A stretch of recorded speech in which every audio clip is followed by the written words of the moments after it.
हमारे आसपास भूतों की एक काल्पनिक दुनिया है, लेकिन हम उस दुनिया से बिल्कुल अनजान रहते हैं। बहुत सी प्राचीन किताबों में भूतों के अस्तित्व का वृतांत मिलता है।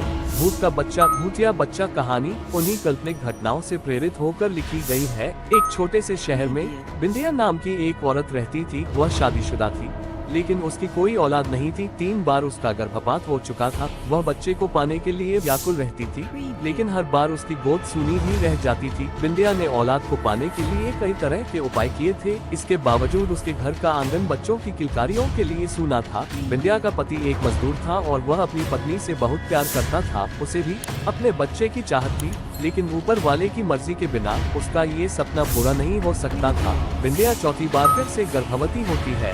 इस बार दोनों बड़ी उम्मीद से गर्भ के बच्चे का ख्याल रखते हैं।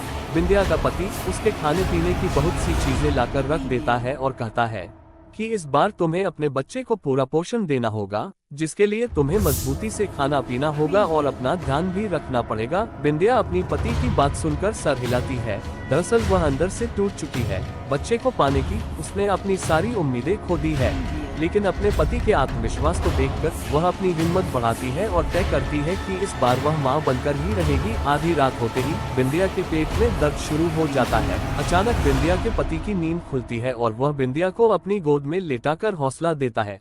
लेकिन जब दर्द बर्दाश्त के बाहर होने लगता है तो वह अपनी पत्नी को अपनी पीठ में लादकर अस्पताल के लिए भागता है। रास्ते में बिंदिया बेहोश हो जाती है। बिंदिया का पति उसे वहीं जमीन पर लिटा लेता है और जोर जोर से मदद के लिए चिल्लाने लगता है। तभी पास में स्थित शमशान से एक चंडाल निकल कर आता है। उसके हाथ में एक पानी का ग्लास होता है। वह आते ही बिंदिया के चेहरे में पानी छिड़कता है। बिंदिया धीरे धीरे अपनी आंखें खोलती है। तभी बिंदिया की प्रसव पीड़ा बढ़ने लगती है। बिंदिया का पति उसे जोर से पकड़ लेता है और उसका हौसला बढ़ाने लगता है।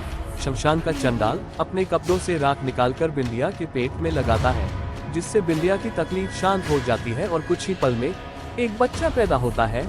लेकिन काफी देर तक जब बच्चे में कोई प्रतिक्रिया नहीं होती तो बिंदिया रोने लगती है, क्योंकि यह बिंदिया का चौथा बच्चा था जो पैदा होते ही उसे छोड़ गया। बिंदिया का पति बच्चे की मौत से दुखी हो जाता है, लेकिन वह अपनी पत्नी के सामने अपना दुख व्यक्त नहीं करता। तभी उसकी नजर चंडाल पर पड़ती है। चंडाल हाथ जोड़कर आंख बंद किए हुए कोई मंत्र पढ़ रहा होता है। अचानक बिंदिया के बच्चे की आंख खुल जाती है और वह किलकारी मारकर रोने लगता है। बच्चे की किलकारी सुनते ही बिंदिया और उसके पति अपने बच्चे को गले से लगाकर चूमने लगते हैं। कई सालों बाद उन्हें संतान का सुख प्राप्त हुआ था। दोनों शमशान के चंडाल को धन्यवाद देते हैं और उसके चरणों में गिरकर उसका अभिवादन करते हैं। चंडाल बिना कुछ बोले शमशान में वापस लौट जाता है। बिंदिया का पति अपनी पत्नी और बच्चे को साथ में लेकर घर वापस आ जाता है। दोनों अपने बच्चे के साथ बहुत खुश होते हैं। एक रात बिंदिया की नजर खुलती है तो वह देखती है कि उसका बच्चा कमरे में पैदल चल रहा है, लेकिन वह तो सिर्फ 2 महीनों का है। बिंदिया सोच में पड़ जाती है कि इतना छोटा बच्चा कैसे चल सकता है। वह अपने पति को जगाती है, लेकिन गहरी नींद में होने की वजह से वह नहीं उठता। बिंदिया डरते हुए अपने बच्चे को गोद में उठाकर बिस्तर पर लेटा लेती है, लेकिन उसके मन में डर की दस्तक हो चुकी थी। सुबह होते ही वह अपने पति से रात की बात बताती है। बिंदिया के पति को उसकी बात पर भरोसा नहीं होता। उसे लगता है बिंदिया ने कोई सपना देखा होगा और उसी को सच मान बैठी है। वह बिंदिया को समझाता है और अपने काम में चला जाता है। अपने पति के जाते ही बिंदिया अपने बच्चे को पालने में लेटाकर घर के काम करने लगती है। घर के काम के बाद बिंदिया अपने बच्चे को दूध पिलाने के लिए उसके पास जाती है और वह डर जाती है जब अपने बच्चे को खून से भिड़ा हुआ मुर्गे के पंखों के साथ खेलते देखती है। तभी पड़ोस की महिला बिंदिया के घर आती है और कहती है, मेरा मुर्गा नहीं मिल रहा है, क्या तुम्हारे घर में आया है? बिंदिया कुछ नहीं समझ पा रही थी। उसका दिल मानने को तैयार नहीं था कि इतने छोटे से बच्चे में इतना बड़ा मुर्गा खा लिया था। वह अपनी पड़ोसन से झूठ कह देती है कि मैंने नहीं देखा है। शाम को जब बिंदिया का पति घर आता है तो बिंदिया बहुत घबराई होती है और कमरे के कोने में शांत बैठी होती है। वह आते ही बिंदिया से कहता है, क्या हुआ, तुम ऐसे क्यों बैठी हो? तभी वह अपने पति के गले लगकर रोने लगती है और कहती है, यह कोई साधारण बच्चा नहीं, क्योंकि आज इसने पूरा जिंदा मुर्गा ही खा लिया। बिंदिया का पति ये बात सुनते ही हक्का बक्का रह जाता है। वह जल्दी से उसी शमशान की तरफ भागता है जहाँ ये बच्चा पैदा हुआ था। वहाँ पहुँचते ही उसे वही चंडाल फिर से दिखाई देता है। उनके पास पहुँचते ही वह कहने लगता है, बाबा वह बच्चा तो असाधारण है, क्या उसे कोई भूत बाधा आई है? लेकिन चंडाल को सब कुछ पहले से ही पता था। वह कहता है, तुम्हारा बच्चा तो पैदा होते ही मर गया था, लेकिन तुम लोगों के दुखों को देखते हुए मैंने एक प्रेतात्मा को तुम्हारे मृत बच्चे के शरीर में प्रवेश करवा दिया था, जिसकी वजह से वह जिंदा है। लेकिन वह एक अमावस्या तक ही प्रेतात्मा उस बच्चे के शरीर में रह सकती है और उसके बाद तुम्हारे बच्चे की सांसें बंद हो जाएंगी। चंडाल की बात सुनकर वह उनसे इस समस्या के समाधान पूछता है।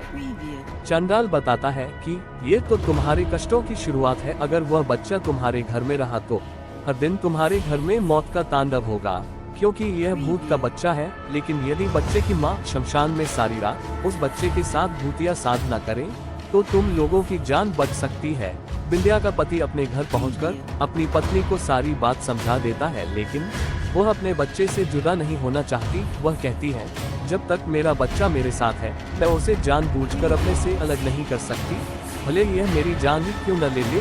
बिंदिया के पति को अंदाजा था कि उन्होंने बहुत बड़ी आंख पाल ली है। वह मन में तय करता है कि जब बिंदिया सो जाएगी तो वो उसके बच्चे को उससे अलग कर देगा। बिंदिया का पति रात होने का इंतजार करने लगता है। जैसे ही बिंदिया सो जाती है वह बच्चे को लेकर शमशान पहुंच जाता है और चंडाल के पास जाकर कहता है, बाबा ये आप ही संभालो, बस हमें बचा लो। चंडाल बच्चे को देखते ही उसे डांटते हुए कहता है, तुमने अपने साथ साथ मेरी मौत का भी इंतजाम कर लिया, जो इसे इसकी माँ के बिना ले आए। चंडाल के इतना बोलते ही बच्चे की आंखें लाल हो जाती है और वह जमीन पर खड़ा हो जाता है। चंडाल बच्चे के सम्मोहन में वशीभूत हो जाता है और वही शमशान में बने हुए एक गड्ढे में गिरकर बेहोश हो जाता है।